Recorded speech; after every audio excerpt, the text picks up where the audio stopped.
Travis got turned around. Now back to the warning track near the wall, and he can't get it.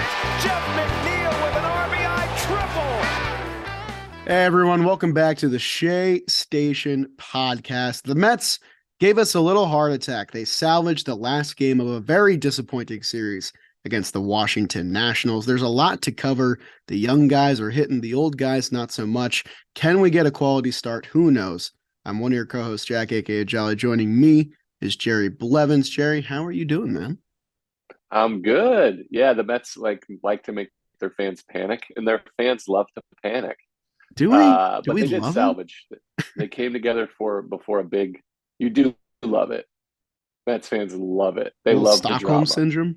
Did you see what your boy Jeff Passan after coming after you? Did you see what he said about Mets fans? What did he say? He says, "I love them, but they're the worst." Something along those lines. It's an accurate every sentiment, game is. I think. He says every game is the Game 7 of the World Series. I wouldn't have it any other way, though. Yeah, it's true. It's passionate and it's unique and it's fun. So you gotta love it.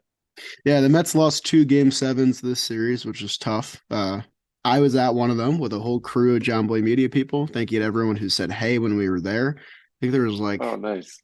20 of us or something, 15 or 20 of us, and we watched the Mets get stymied by Mackenzie Gore, who looked really, really good. Josiah Gray, too. The Nats have kind of a couple young studs there in the rotation that we're probably going to have to worry about for the next 5 years or something like that.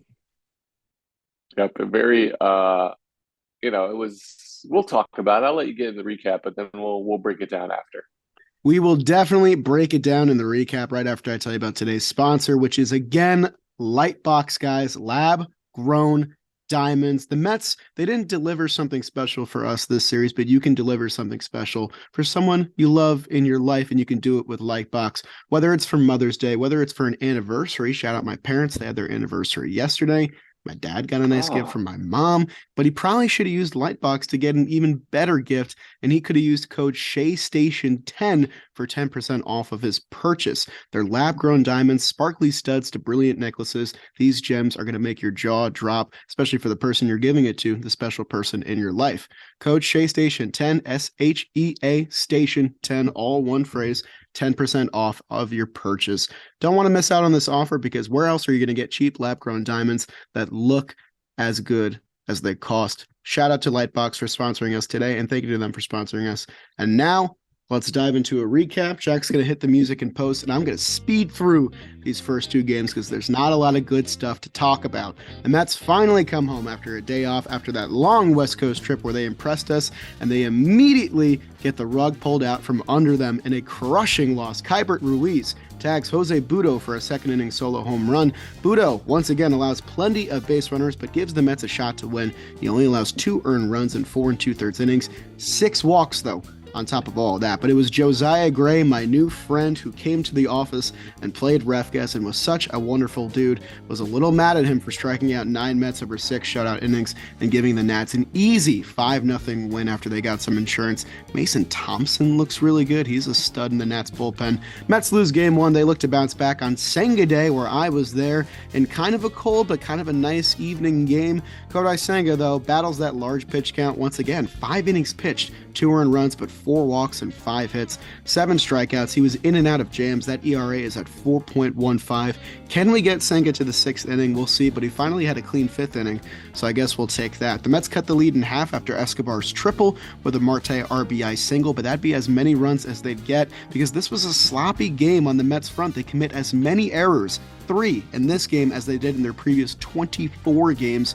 It was sloppy all around, especially at the plate, because Mackenzie Gore was stymieing the Mets. 10 strikeouts over 6 dominant innings. Jeff McNeil went 2 for 3, but the rest of the lineup goes 2 for 29 with 14 strikeouts in a loss. And it's the first time the Mets lose 4 straight games in the Buck Showalter era. So a lot is on the line for this final game here. The Mets are risking getting swept by probably the worst team in the National League at home. That is a disaster, but Joey Lucchese's on the bump. He had a great start against the Giants. He loaded the bases in the first inning, but gets out of it unscathed. The Mets get their first lead of the series with a Mark Canha sacrifice fly. The Nats get it right back with an Alex Call solo home run, but then Brett Beatty comes to the rescue. He's been hitting a lot better recently. I've been liking what I'm seeing from his swings and his plate discipline. He crushes his first home run of the year in the fourth inning. Later on, Lindor gets a 3-0 swing to break his slump, a 2-run double, and a 4-1 Mets lead. Joey Lucchese, his final line wasn't as great as you might think, but I thought he looked pretty good on the mound. 5 1/3 innings, 3 earned runs, 3 strikeouts, just the 1 home run on 90 pitches, but it was 2 inherited runners that were coming in from Tommy Hunter, who took them on in the 6th inning. But the Mets got themselves some insurance. It was Lindor, Alonso, and Vogelbach with RBI hits. That's exactly who you want to see getting RBI hits. Alonso himself snapped an 0-for-19 stretch with that RBI single. He still has the MLB RBI lead, even after all of that at 24. And just when we thought we were going to get a nice, easy series victory at the very, very end here, the wheels fall off for the Mets bullpen in the 8th inning. Buck keeps Hunter on for a 3rd inning. It doesn't pay off. He hits 2 batters and exits. Brooks Raley comes in. He surrenders a sacrifice fly. A double play ball is booted by Lindor, which is a very rare sight. And then it was another hit by pitch to keep the bases loaded. And then CJ Abrams, who's supposed to be a future big piece of this Nationals team, crushes a lefty-lefty grand slam to give the Nats an 8-7 lead. The Mets are very much in danger of getting swept here, but luckily they're able to rally. The Nats decide to use Mason Thompson for a 3rd straight day. Marte singles and steals a base before Alonso doubles him home for the tying run, and then Jeff McNeil, who was pretty much the only hitter to have a great series, triples into deep right field to give the Mets a 9-8 lead, and luckily David Robertson has been fantastic this season. He comes in for a perfect 9th inning, and he gets 2 strikeouts to secure his 5th save. The Mets luckily win this one 9-8. A sigh of relief for Mets fans as we don't get swept. It was multi-hit games for Nimmo, Lindor, Alonso, McNeil, Vogelbach, and Beatty in a 9-run rout. Brett Beatty and Francisco Alvarez were kind of the stars of this last game. The Mets made us sweat, but they did not get swept. Good job. Good job on the recap. Couple things. I think Brooks Raley popped out to me. He's struggled against lefties. They're hitting like 360 off of him. Yeah. I think it's a quick fix. I think he's got to throw his fastball in on lefties. They're diving out over that slider. That Victor Robles hit by pitch that you were talking about, he stuck his elbow down. Oh, man. he did it in but the first game too. He did it in a very convincing way because he backs his body out, but he leans the elbow in. That's kind of a new strategy. Yep. Yeah, these are the only times when you hit a guy on purpose, like this. Like if you're going to stick your elbow out, you're going to wear one in the ribs instead. Yeah. Just to make sure, that you're paying attention, because that's Bush League, if you will. I was going to say bullshit, but Bush League works better. Joey Lucchese looked great. Tommy Hunter came in and gave up a couple of those inherited runners to make his run total to 3. But Lindor in the next inning kind of has another error, which is unlike him, on a double play ball, and they would have been out of it with what was a sac fly, and they would have had just no runs. But overall, man, Kodai Senga struggled again. Had no idea where the ball was going, and then figured it out and looked great the last 2 1/3 innings and ran out of pitches. And Jose Butto doesn't look like a confident pitcher right now. He's afraid to throw the ball on the zone. He gets the Braves, whose lineup is way scarier than the Nats lineup, even though the Nats beat him. But the Braves are the real deal. So we'll see how that turns out. Yeah, Jerry, I'm going to give you a little piece of trivia here because I saw this stat and it kind of blew me away. I want you to guess in how many games have the Mets played? They've played 26 games or 26. Yeah, 26 right, games. Yeah. How many quality starts do you think the Mets have this year? 1.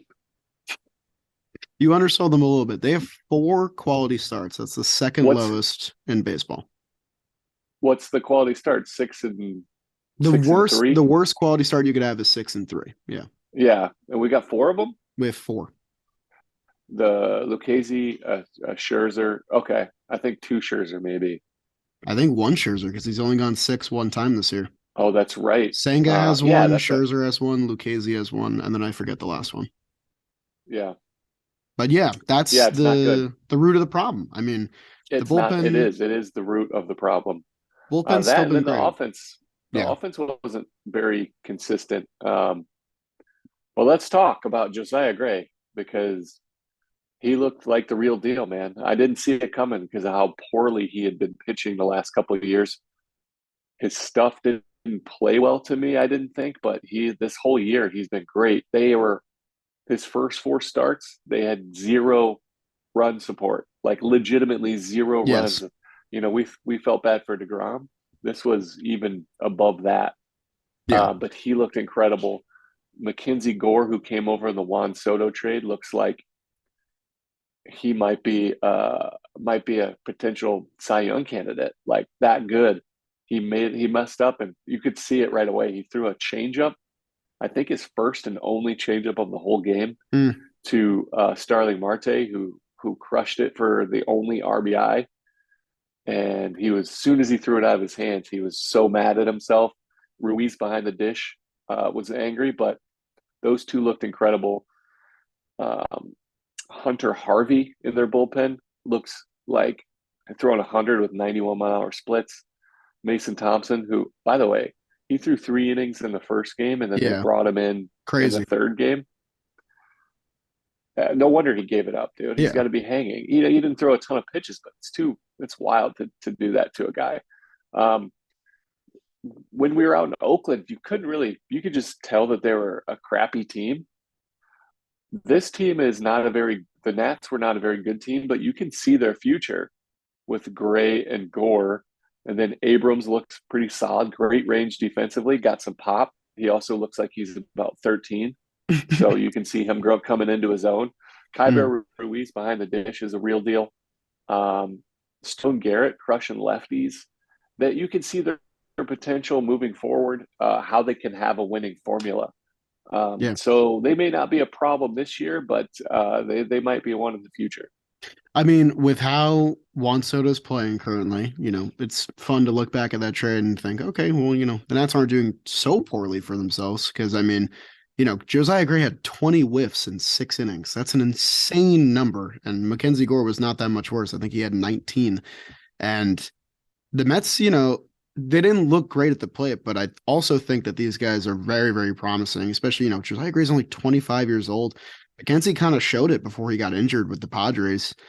These are things to build on. I mean, the Nats lineup, full of kind of no names and guys that are trying to find, a second win in their career. But this is a nice pitching staff that this team has. I think I'm willing to admit I underestimated them for sure. But this is still a series the Mets should win. I mean, in the first two games, you score one run. They didn't capitalize on their opportunities. They didn't get great starting pitching, but they got enough. Both starters only gave up 2 earned runs each. And it was just not coming through in the moments they needed to, committing errors, especially in that second game. They looked sloppy. I think it was a West Coast hangover, but you can't blame it all on that. But I'm really glad to see them score 9 runs in the final game, and kind of say, hey, we need to win this game. They came out in the eighth inning. They had great at bats against Thompson, who clearly didn't have it after throwing 3 innings in that first game. That was a win they very much needed because the Braves probably should have swept 4 games from the Marlins if not for AJ Minter kind of randomly exploding in the ninth inning. They also came back the day before Yeah, in the like eighth or ninth inning. So I mean, they could have lost a couple more. yeah, But definitely. the Mets offense was a very worrying point. Starling Marte looked kind of out of sorts. Pete Alonso looked out of sorts. The only guy that looked good was McNeil, and Nimmo looked fine. Um, it was worrisome, but again, it's a tip of the cap. Josiah Gray was great, as was Mackenzie Gore. Those guys were elite swing and miss type stuff. But you got to pick good pitching if you're going to win in the playoffs. Like if this is your formula, you still, they did very well, but you still got to win those games. But I wasn't as worried as, a majority of Mets fans that were panicking because sometimes, like always, good pitching always beats good hitting. You got to get to their bullpen, and they just didn't have it. But I like what I saw in that last game. Joey Lucchesi, dude. I didn't, to be honest, I'm gonna be real. I think this is like his stuff is real. If he can stay healthy because of coming off Tommy John, this is a number four, Yeah. a solid number four guy. He's got that competitive. He does have some dog in him. Like he's competitive. He's eager. I love what I see. Kodai has to figure it out earlier. Like he's got that competitive fever too, because it's like once he gets into trouble, he finally says, you know what? I don't want to think about anything. I'm just going to get these guys Yeah. out. And he Yeah. does. So I think he needs to get into that mentality early. Um, yeah, outside of that, I think David Robertson was so nice coming in. He fell 3-0 in the ninth inning there and then came back with a huge couple of pitches, just a perfect 3-2 pitch a la Shohei Ohtani in the WBC. He throws that cutter perfectly on the outside corner to get that first strikeout, huge strikeout. He showed some real emotion, gave a good scream Yep. because that was it. That shuts down. He gets that runner on with nobody on. It's a wild card. It's a coin flip after that. And so he attacked 1-2-3 ninth inning. A big salvage, a great day for everybody at the dish. Like you said, Lindor, Alonso hitting the ball in the gap to right center. McNeil looking great. Beatty, our boy, looking great. Alvarez, and I did a breakdown on the post game, but we didn't actually show it. But I love what I'm seeing from Francisco Alvarez. There is a video of him, and he's talking to Jose Buto. So 0-2, so this is the strike zone. He's setting up into righties, like way in, and like giving him a target. It's not necessarily how he's setting up, but that's that mental part where he's saying, Lucchesi, you're up 0-2. Your target is way in. If you miss in, get it in here. And then following that pitch, Lucchesi, he said, all right, it's a curveball. And he kept like tapping the ground, like throw the ball down. If you bounce this, it's a strikeout. Like those are things from a catcher. If I'm a pitcher, I'm watching him and I'm like, this guy is aware of the situation. He's also called time a few times when the pitchers are running out of the pitch clock, and he'll just call time and walk out. Just being aware, and he's starting to be patient at the dish, and it's showing. He's working counts. He's taking better swings. He's making things happen. I really like his development. He's like a little bit slower, but the patience is there, and I'm grateful and thankful that the Mets have let him just play. Very, very good. And then again, Beatty, that was a hell of a game. He looks so confident at the dish, so it's good. Yeah, I mean, Some positives. if you're gonna take away anything from this series, it's gonna be that the young kids they played well. I mean, Alvarez, I love what you Spark mentioned plugs. about him because this is what the Mets wanted. They wanted Alvarez to develop as a catcher. They didn't want him to be a DH. And it looks as though he's already maturing along really well at the major league level. I know it's not a huge thing, but I was really happy to see Alvarez draw his first walk yesterday. That was his first walk of the season. He had a great series. I mean, all things considered, he went 2 for 7, got the walk, had an extra base hit, scored a run. That's kind of what you want out of him at this point in his very young MLB career. With Beatty, he made all the fundamental plays. He hit great, especially the home run in the last game there. And the Mets, he was getting his feet wet. They were easing him in. And now it looks like it might be time to go, especially with the big Brave series coming up where, especially with Escobar kind of in this new role where he's playing one game a series, pinch hitting. Escobar's playing better now, too. He's been hitting a lot better. He's 5 for his last 18, double, triple, home run, 4 RBI. So the Mets are finding themselves in a good situation at third base. They're finding themselves in a good situation at catcher with Alvarez playing a little bit more. We didn't see that much Tomas Nido in this series. So things to like there for sure. Jeff McNeil hit great as well.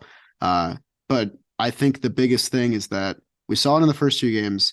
When Alonso and Lindor don't go, the Mets typically don't go along with them. It's kind of a 2-horse carrying the whole carriage here. And when those guys aren't hitting and taking bad at bats, it's killing the lineup a little bit.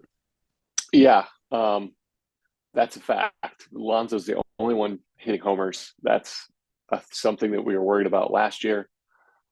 It's showing its face again that they can't produce runs without Alonso homer. Yeah.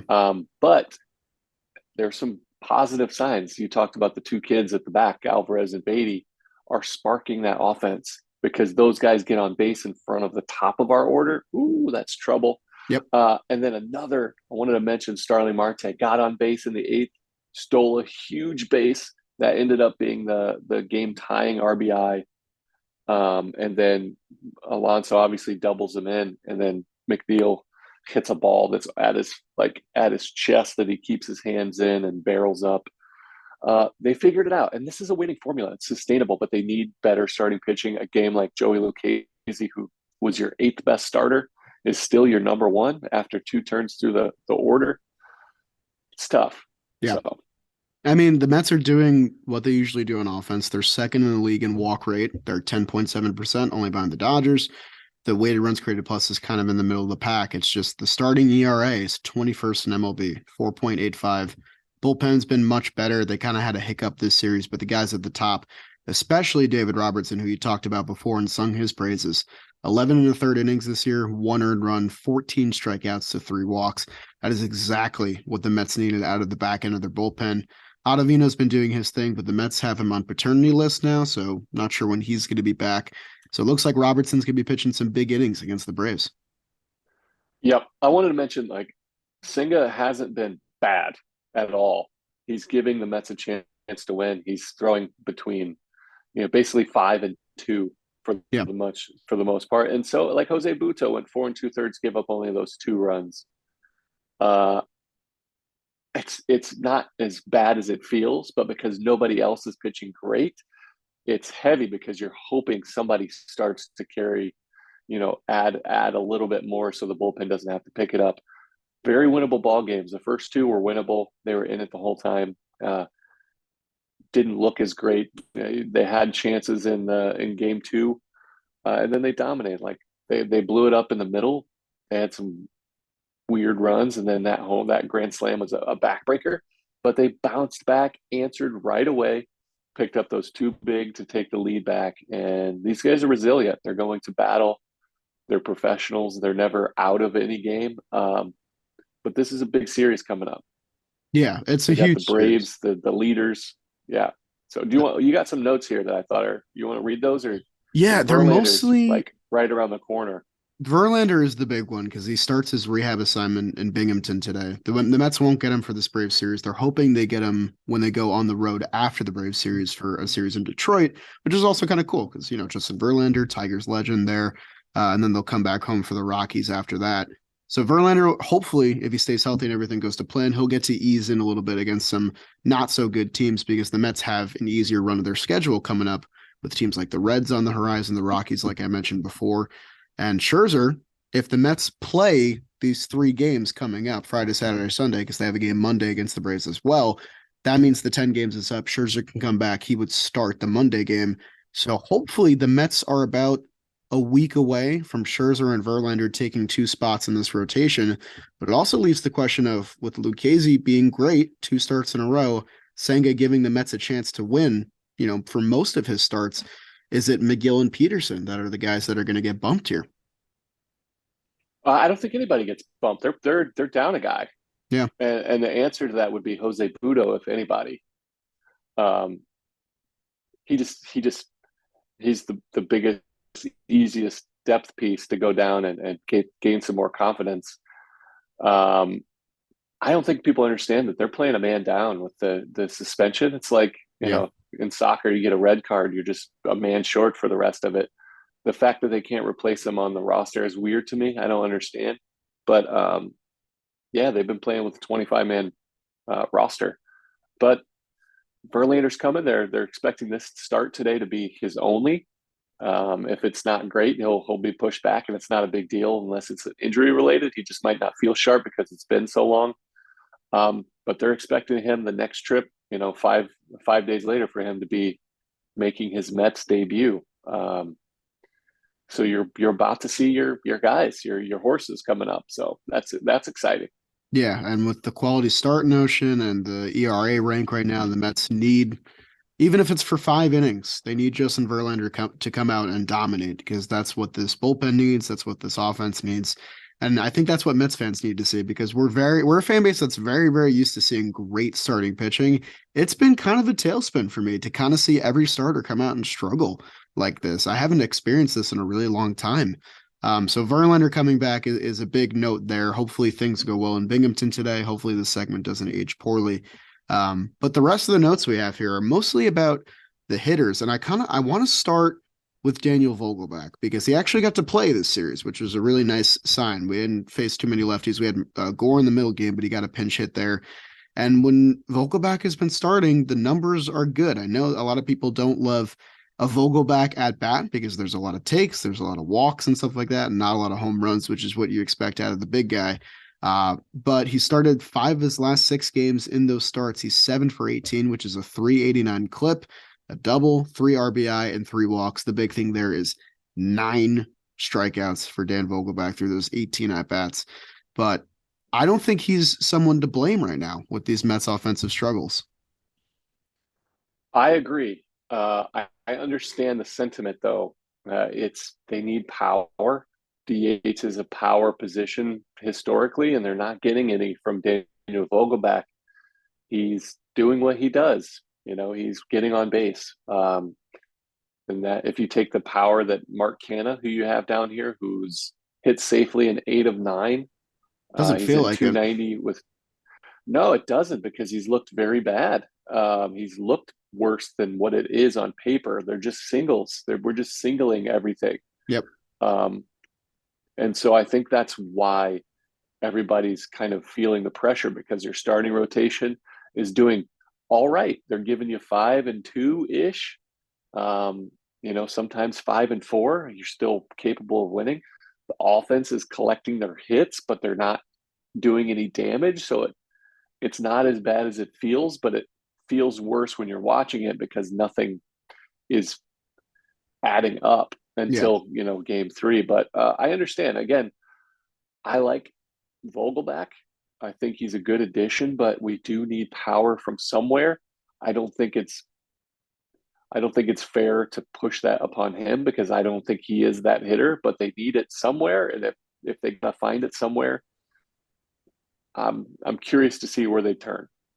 Yeah, the Mets have a guy in Alonso with the second most home runs in baseball at 10, but they're a bottom 10 team in home runs. They've only hit 27 this year. So Alonso is responsible for over a third of that. And that's the recipe right now. And you can't put the pressure on Beatty and Alvarez to start hitting bombs because these guys need to ease in. And we're really enjoying what we're seeing from them. It's those guys in the middle. I mean, Tommy Pham is hitless since April 16th. That's 12 days ago. He's 0 for 12. Vogelback has been hitting well, but he's not hitting home runs. And then Canha, like you said, the numbers look way better than how he's looked at the plate. He has a pair of doubles, but that's been kind of it over that stretch. So I don't know what exactly the answer is. It's not McNeil. I think the answer, what it comes down to, is Francisco Lindor. He's got to pick up that slack. I know that he had a good series at the end of things, his number line there, but with the error in the first 2 games and just not a lot of pop so far from him and a lot of strikeouts, even though it wasn't really a theme this series, I think that's the answer. And hopefully we can see that come together in a big Brave series. Yeah, Lindor it's weird. Like his overall numbers are good, but his strikeout numbers are like 15-20% higher than his career average. So it's a little bit worrisome that he's got a lot of swing and miss, but he looks good at the plate to me. Like his eye test, we talked about Canha, the numbers don't match what we're seeing. I think Lindor, his numbers don't match what we're seeing because I think he's hitting better than all those strikeouts. And I think once he starts to continue to put the bat onto the ball, that he'll be good. The second game, Mackenzie Gore was nasty, and then he faced Hunter Harvey. Blown up. Good luck. Yeah. Yeah. And he got 91-mile-an-hour splitties. Like you're gonna strike out a lot of times on that. Yeah. That's filth, especially the first time you see him. I'm not worried about him.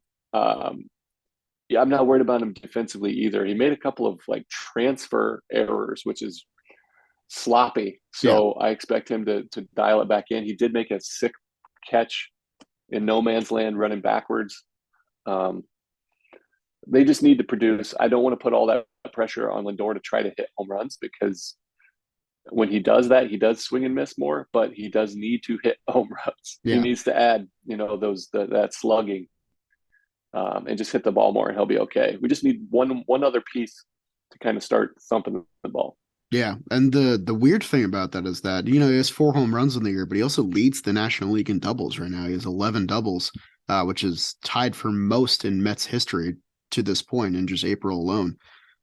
So yeah, one piece needs to click, and I think that can kind of take us to the apple of our eye, because we had a few guys that had great hitting performances, and then once again, one starter who turned in a decent start. Yeah, man, I'm not sure exactly where I want to go with the apple of my eye, because Joey Lucchesi pitched well. His final line, it should have been one earned run, but Yeah. again, not worthy of an apple to me. 5 1/3, only 3 punchies. Um, I think I'm gonna go Jeff McNeil here for the apple of my eye. Very nice. Very deserving. He's been the most consistent hitter after a semi-cold start. Not cold. He just came out on fire on the road trip. Well, Right. it was cold. He's on fire lately. So he's hitting since they went on the road. He's continued to hit at home. He was 4 for 12 with 1 run, that big triple with the game-winning RBI. And he had a walk, so he's still taking his walks when he gives them, but he's putting the bat to the ball, flaring it and driving it when he needs it. So I really liked what I've seen there. I'm curious if they don't get power, if they're going to move him to left Mm, and bring Mauricio to play second. I feel like that's why Mauricio's playing second base instead of left field, because of how good and versatile Jeff McNeil is. But that's another reason why he's the apple of my eye this series, because he can bounce back and forth. So Jeff yeah. McNeil, the apple of my eye. I really like what you brought up there at the end. One thing I want to say, because it's a fun note for Mauricio since you brought him up. Last night in his AAA game, he hit 4 balls, each of them at least 102 miles per hour. He went 0 for 4, which is, I think, hilarious. Because That that's is just, funny. that's just baseball, but he That's is baseball. smacking the ball. So that's something the Mets have to think about as they finally are dipping their toes into the positional versatility that he could offer. And McNeil's looked great everywhere he's played. Defensively, that's kind of par for the course. And, you weren't mincing words before when you said that he got off to a slow start. On April 15th, McNeil was batting 212 with a 648 OPS, and that's not Jeff McNeil. But after this little hot stretch that he's been on, where he's got hits in 7 of his last 8 games, including 5 multi-hit games, he's back up to a 301 clip with a 140 OPS plus. That's the Jeff we like to see. I'm going to go a different direction with my apple. I know it's not a huge sample size, but I just loved what I saw from him in the series. And Brett Beatty is going to get his first apple from me here of the year. I was I'm thinking proud Beatty of or you. McNeil. I wanted to split up a little bit because I know we I was doubled up on hoping you were. I Lucchesi. think I wanted both of those guys to win. I think Jeff was an easy one, but I'm so happy you picked Brett Beatty because I love what I see. He deserves it. I mean, he had to wait for his shot to come up, and even when he came up, he was getting split playing time. But this is really the first time we saw Beatty start a lot in a series and get a lot of playing time. And he went 4 for 7, a run, a double, a homer, an RBI, and 2 walks, which I love. He was not swinging at bad pitches. His last 5 games, he's batting 467, and it looks like he's really starting to get comfortable.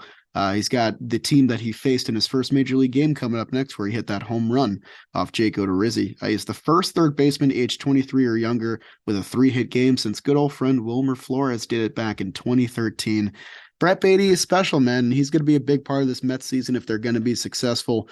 We've loved the Escobar-Beatty relationship, and I think they've both kind of prospered ever since Beatty came up. I think Escobar's been taking a lot better at bats, and it's really great to see Beatty making the fundamental plays in the field, taking walks when he needs to. And then last night we got to see the pop, which Beatty is perfectly capable of, and I think will come more fluidly as we see more of him. He gets the apple of my eye. I had some big hits this series, and hopefully he gets some more big ones in the next series as well. Good point. I love it. You mentioned Escobar. Since Beatty's been called up, and I love that note. I don't remember if you read this, but since Beatty's call up, Escobar 5 for 18 with 4 runs scored, a double, a triple, a homer, 4 RBI, and a walk in his new role.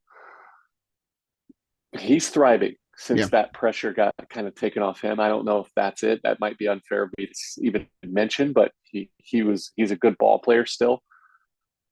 To me, Brett Beatty plays. This is a big test for how they're going to deploy him, because Max Fried is, I think, the most underrated pitcher in the game right now, You could and say it. has been for a couple of years, because I like track record means a little bit more to me than what you're doing now.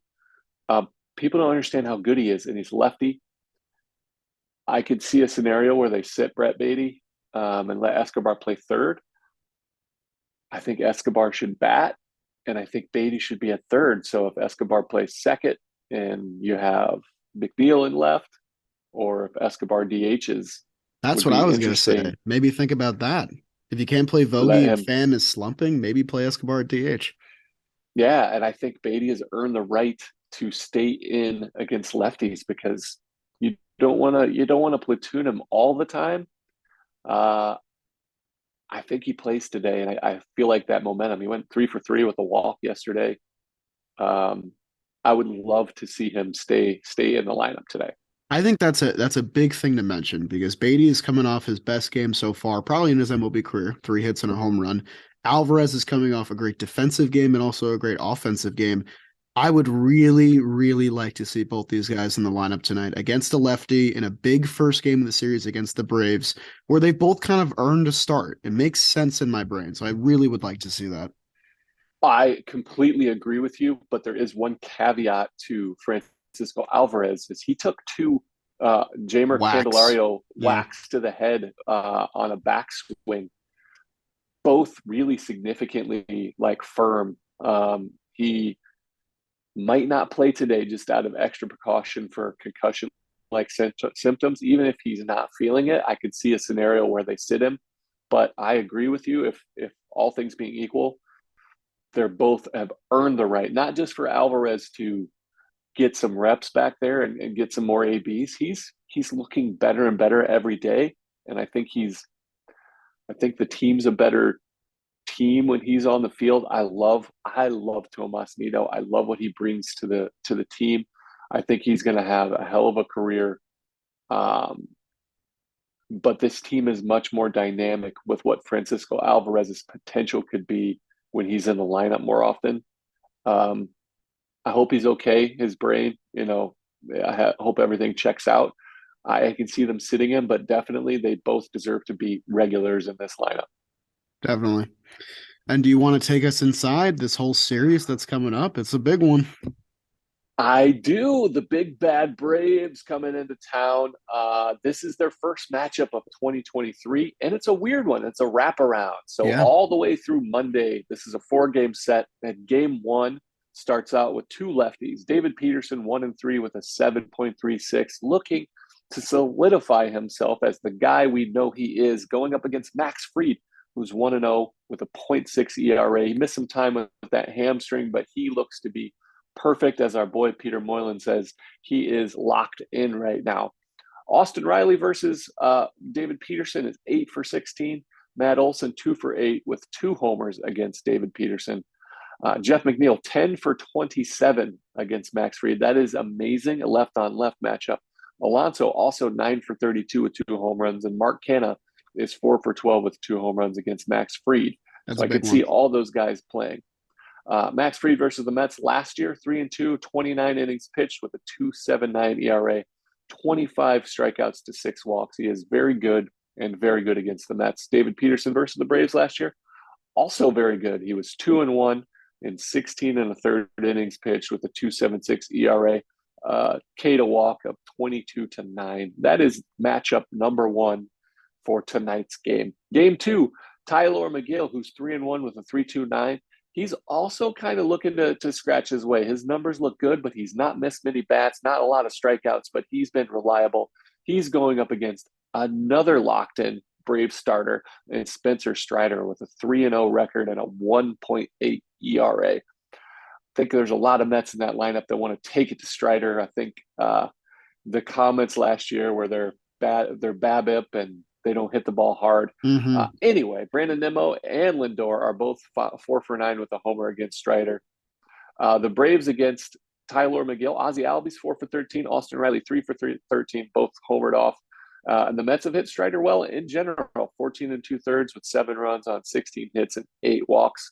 but Strider was dominant in his last start against the Marlins. He went 8 shutout innings, only 2 hits, 0 walks, and 13 strikeouts. He was firing. That is game number 2.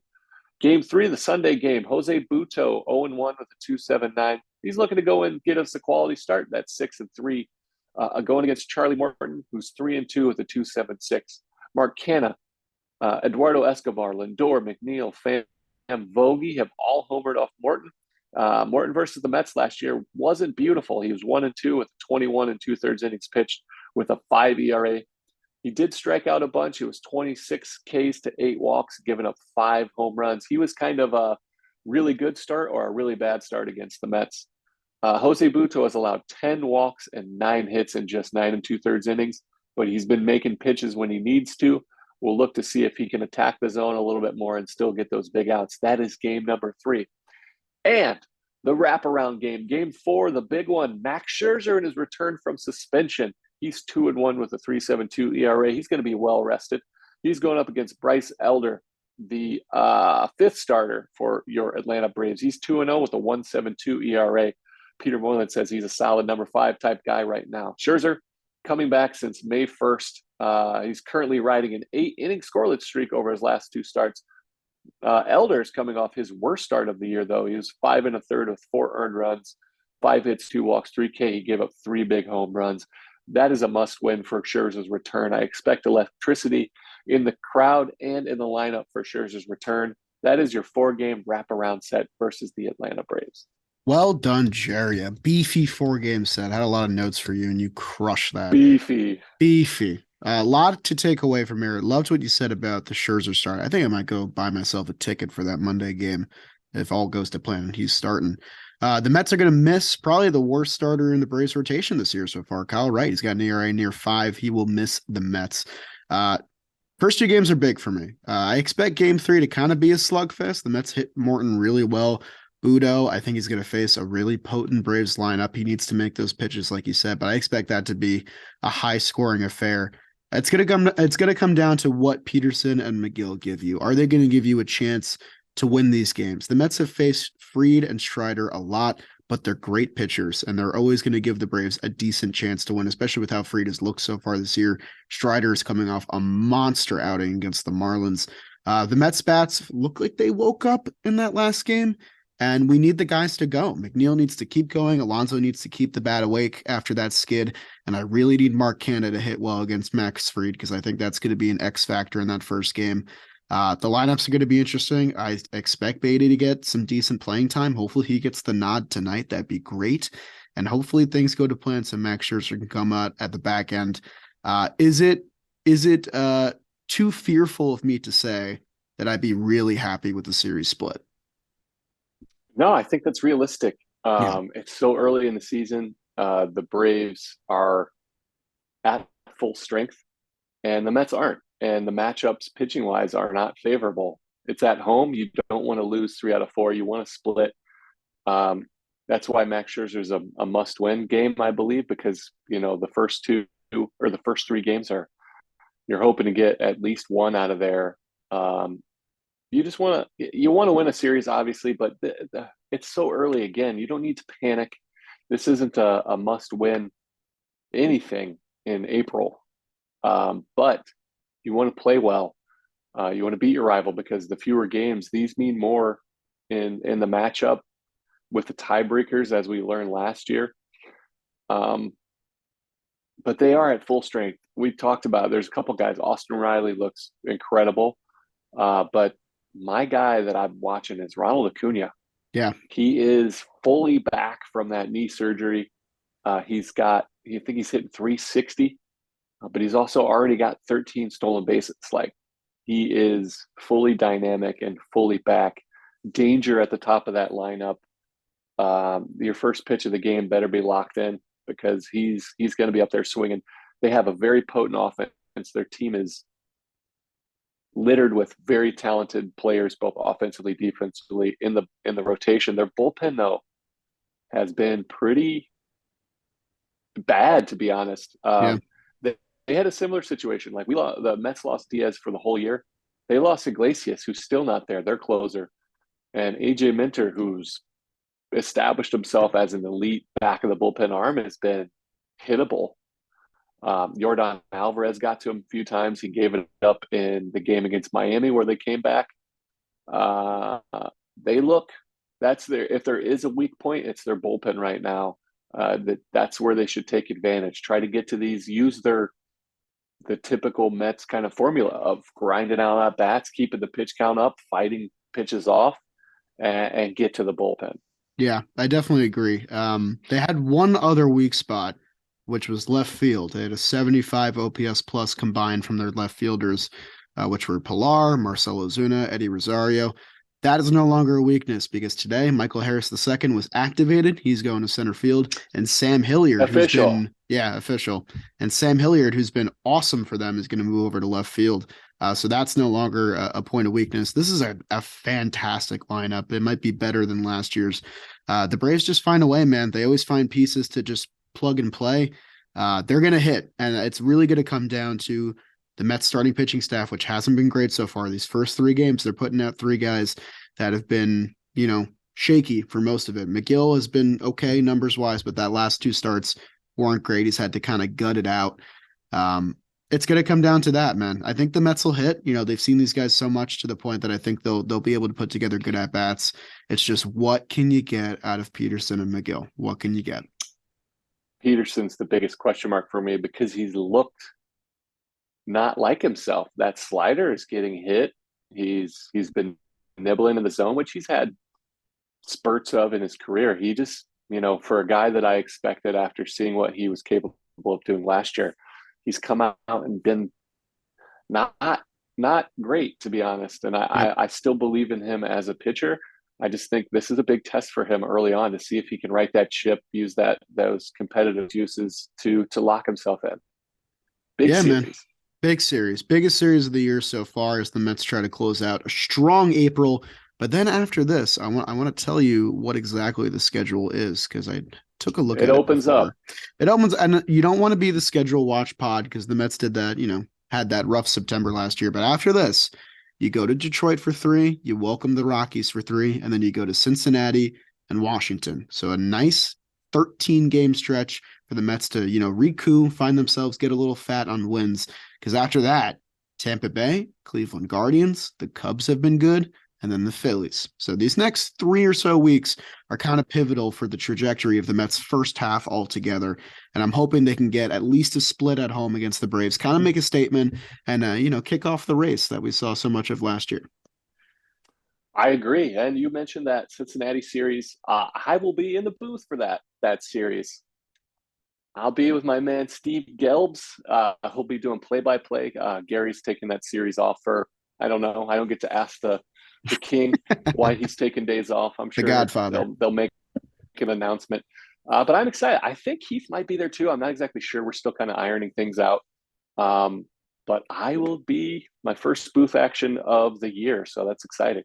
Yeah, we got just a glimpse of you guys in spring training, and it was wonderful. So I'm very happy for you as a friend, and also, as a professional in the industry, man. You're moving up in the ranks, which is very nice. In the industry, I've gone corporate.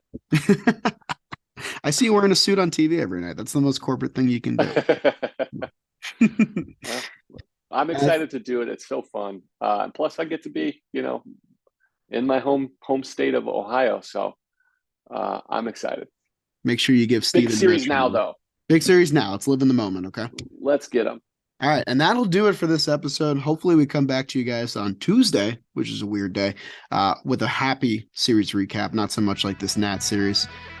Go Mets. Get a chip on your shoulder. Let's go Mets. Have a great day, Jolly. Shout out to the Olives celebrating their anniversary. Hell yeah. The Olivers. But the head Olives of the house. Mama and Papa Olive. I don't know how many years. I probably should know that. It's a big number. You've only been on this planet for 24 now, so you'll be okay. Exactly. Let's go Mets. It's time to start figuring those numbers out. Let's go Mets. Let's go Mets.